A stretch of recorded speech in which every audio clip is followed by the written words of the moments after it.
Hello' কি খবৰ সকলোৰে ইতিমধ্যে আপোনালোকে যিসকলে আমাৰ 2024 ৱমেন্স ডে চেলিব্ৰেশ্যন বাই লাভলি লেডিজ গ্ৰুপ যিসকলে পাৰ্ট 1 এণ্ড পাৰ্ট 2 ভিডিঅ' চাইছে আপোনালোকে দেখিলেই যে আমাৰ ইতিমধ্যে অনুষ্ঠান আৰম্ভ হৈ গৈছে জোৰদাৰ গতিত আমাৰ বক্তৃতা নাচ গান এইবিলাক ইতিমধ্যে হৈ গ'ল গতিকে আমাৰ লাহেকৈ অকণমান চাহ একাপ খাওঁ ভাৱটো হৈছেকৈ আৰু গতিকে আমি ইয়াৰ পাছৰ কাৰ্যসূচী ৰাখিলোঁ কেক কাটিং কেকৰ লগতে আমি চাহকাপো খাম যিহেতু কোৱা হয় নহয় আ party without cake is just আ মিটিং আৰু আমাৰটোতো পাৰ্টি মানে আৰু ধামাকা পাৰ্টি আছিলে স্পেচিয়েল পাৰ্টি গতিকে কেক কাটিংটো হ'বই লাগিব এটা খুব ধুনীয়া কেক বনাই আনিছিলে নিহাৰিকাই আৰু কেকটো আমাৰ সকলোৰে কাৰণে অৰ্ডাৰ কৰিছিলে ময়ূৰাক্ষী দুয়োজনীলৈকৈ পুনৰ ধন্যবাদ থাকিল খুব ধুনীয়াকৈ ফটো তুলি লৈছোঁ আৰু ইমান ধুনীয়া কেকটো কাটিব মনেই নাযায় আচলতে আৰু এই আপাহতে আমি সকলোলৈকে যিসকল উপস্থিত থাকিব পাৰিলে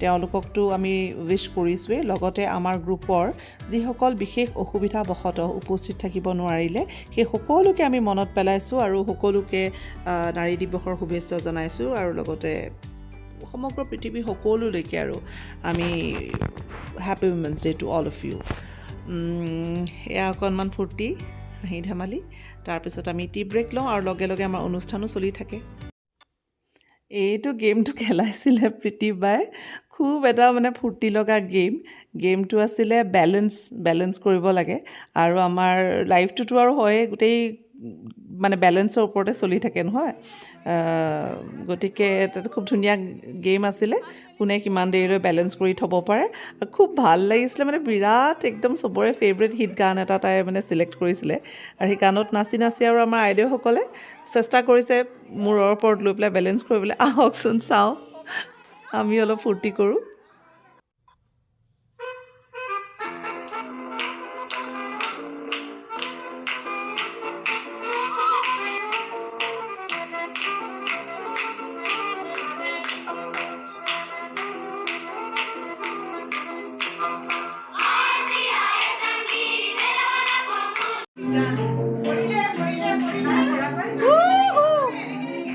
হাত মেলি ববি ডলৰ নিচিনা কাকো একদম ববি ডলৰ দেই ঠাই কঁকালটো হিলাব লাগিব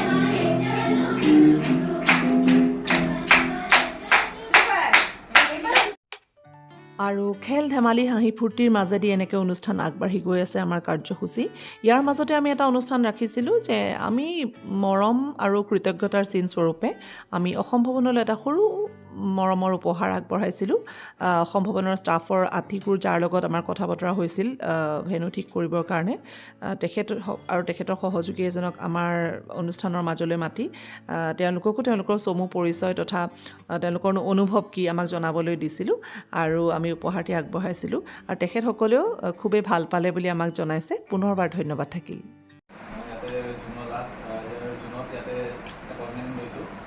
ভাবিছিলোঁ ইয়াতে অসমীয়া মানুহ লগ নাপাওঁ কিন্তু আপোনালোকক লগ পাই খুবেই আনন্দ এইটো সম্পৰ্ক যাতে চলিয়ে থাকে আমাৰ মাজত খুব ধুনীয়াকৈ তেওঁলোকে অসম ভৱনৰ ৰিচেপশ্যনত অকণমানি হাতীটো ৰাখিছে লগতে আমাৰ দুটা আমাৰ অসমৰ এশিঙীয়া গড় আছিলেই দেখি পেলাই ফূৰ্তি লাগিলে ভাল লাগিছে দেই অনুষ্ঠান পূৰা পূৰ্ণগতিত চলি আছে আৰু এতিয়ালৈকে আমি বিভিন্ন কথা বতৰা গান বাজনা কৰিলোঁ আমি মাতৃত্বৰ গধুৰ দায়িত্বৰ কথা ক'লোঁ আৰু আমি কি ক'লোঁ আমি ক'লোঁ যে প্ৰেমৰ কথা ক'লোঁ যে আমি অকণমানি এজনী সৰু ছোৱালী হৈ যাওঁ মাজে মাজে সেয়া ক'লোঁ হয়নে আমি চাহ মিঠাই খালোঁ কেক খালোঁ কিন্তু তাৰপিছত আমি কেৰিয়াৰৰ কথাও ক'লোঁ যে আমি উপাৰ্জন কৰিব লাগে কিন্তু তাৰ লগতে আমাৰ এক অন্যতম মানে গুৰুত্বপূৰ্ণ আমাৰ ভূমিকা থাকে মহিলা হিচাপে ঘৰখনৰ যে উপাৰ্জন কৰিলেই নহ'ব, উপাৰ্জনৰ লগতে আমি যে সাচন সামৰণনো কেনেকৈ কৰিব লাগে, গতিকে ছেভিংছৰ কথা আৰু ছেভিংছতকৈও বেছি স্মাৰ্টাৰ মানে আৰু ইনভেষ্টমেণ্ট আমি কেনেদৰে এই বস্তুটো কৰিব লাগে সেই বিষয়েও যে আমাৰ জ্ঞান থাকিব লাগে, এইটো কিমান গুৰুত্বপূৰ্ণ কথা। সেই বিষয়ে নিজৰ বক্তব্য আগবঢ়াই এইবাৰ আমাৰ মাজলৈ আহিছে ৰিজু বাইদেউ। আহকচোন শুনো তেখেতৰ কথাকেইটা। খুব ভাল লাগিছিল বাইদেউৰ বক্তব্যত। তেখেতে জনাইছিল যে নিজৰ কেতিয়াবা যেতিয়া আমাৰ কিছুমান আমনি লগা কিছুমান সময় যেতিয়া থাকে, কিছুমান বেয়া লগা সময় থাকে, সেইখিনি সময়ত কেনেদৰে আমি নিজৰ ভাল লগা কিবা এটা কামত নিজকে মনোনিৱেশ কৰি এই সকলোবিলাক বেয়া লগা অৱস্থাৰ পৰা কেনেদৰে নিজকে আঁতৰাই ৰাখিব পাৰি আৰু নিজক আগুৱাই নিব পাৰি, সেই বিষয়ে হাইলাইট কৰি কথাকেইটা কৈছিল। আহক তেনেহ'লে শুনো।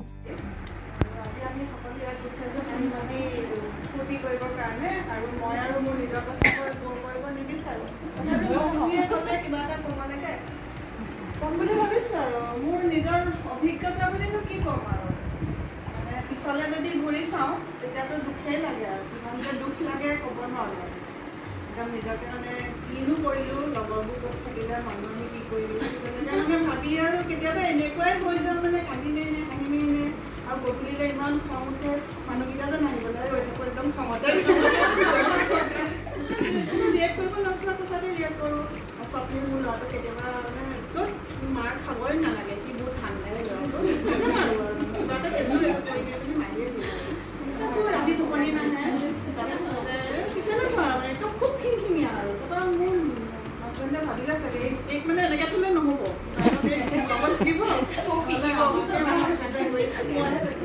তাৰপৰা তেওঁ মোক ভাড়া দিলে। মই আগতেও কৈছোঁ শ্বেয়াৰ মাৰ্কেটত সোমোৱাই দিলে। এনেকুৱা এটা বেয়া বস্তুত সোমোৱালে নহয় য'ত মানে সোমাবলৈ ভাল, ওলাবলৈ বেয়া।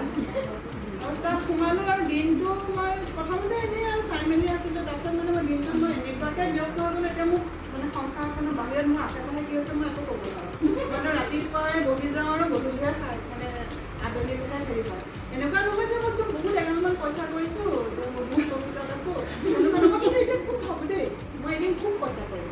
মই মানে মোৰ এটাই পইচা বুলি নহয় দেই, পইচা বুলি নহয়।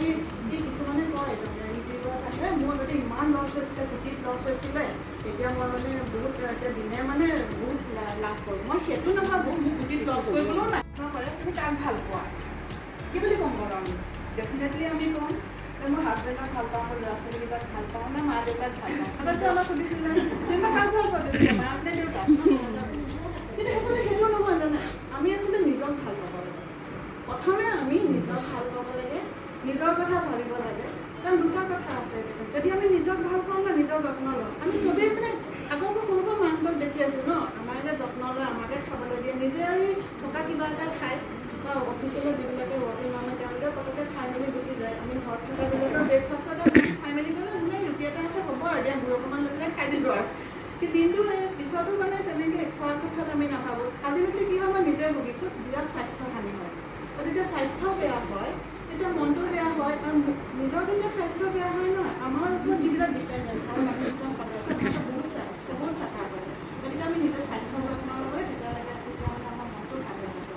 আৰু এগৰাকী আমাৰ চবেই তেখেতৰ মানে এটা ভাল নিউজ আছে, আজি প্ৰেচিডেণ্টে তেওঁ মানে ৰাজ্যসভাত কৰিছে। তেখেতৰ এটা ইণ্টাৰভিউ চাইছিলোঁ, তেওঁ কৈছিলে যে আমাৰ ওমেন্সবিলাকৰ একচুৱেল লাইফটো ষ্টাৰ্ট হয় 40 ইয়াৰ্ছৰ পৰা। 40 ইয়াৰ্ছৰ পৰা আমি আচলতে নিজৰ কাৰণে আমি লাইফটো আমি নিজে কৰিব পাৰোঁ। যদি আমি কিবা কাৰণত আগৰ আমি ভাল লগা কামখিনি কৰিব নোৱাৰোঁ, তেতিয়াহ'লে আমি এতিয়া নিজৰ ভাল লগা কামখিনি কৰিব লাগে। কাৰণ তেতিয়ালৈকে ল'ৰা ছোৱালী জন্মবিলাক কমি যায় আৰু আমি নিজৰ কথা ভাবিব পাৰোঁ, নিজৰ ভাল কাম কৰিব পাৰোঁ।